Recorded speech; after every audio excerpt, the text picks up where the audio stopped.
আসসালামু আলাইকুম। মাতৃজগৎ টিভির সংবাদে সবাইকে আমন্ত্রণ জানিয়ে শুরু করছি আজকের সংবাদ। সাথে আছি আমি উম্মে হানি। চুয়াডাঙ্গার বিসিকে হাজারো কর্মসংস্থানের হাতছানি।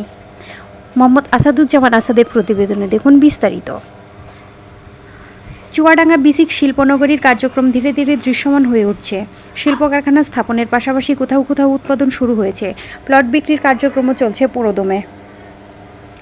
ইতিমধ্যে অর্ধেকের বেশি প্লট বিক্রি হয়ে গেছে এবং অবশিষ্ট প্লটও দ্রুত বিক্রি হবে বলে আশা করা হচ্ছে।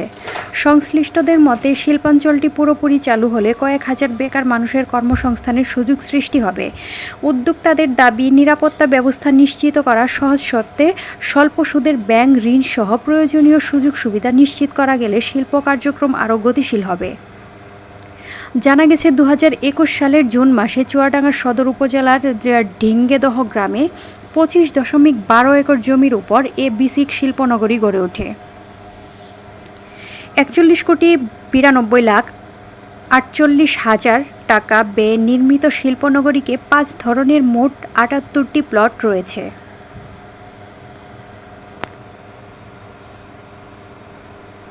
দু সালের 16 ফেব্রুয়ারি থেকে প্রথম ধাপে প্লট বরাদ্দ শুরু হয়।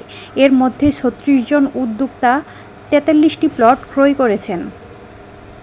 প্রতি শতক প্লটের মূল্য নির্ধারণ করা হয়েছে 2,10,000 টাকা। শিল্পনগরীতে আধুনিক ড্রেনের ব্যবস্থা, প্রশস্ত পাকা সড়ক, পানির পাইপলাইন ও পাম্প, বিদ্যুৎ সংযোগ, ডাম্পিং ইয়ার্ড, পুকুর, অফিস, কোয়ার্টার সহ প্রয়োজনীয় অবকাঠামো গড়ে তোলা হয়েছে। এখানে কৃষিযন্ত্র, সার, কীটনাশক, স্টিল মিল, অ্যালুমিনিয়ামের তৈজসপত্র, বিভিন্ন ধরনের শিল্প প্রতিষ্ঠান গড়ে ওঠার কথা রয়েছে।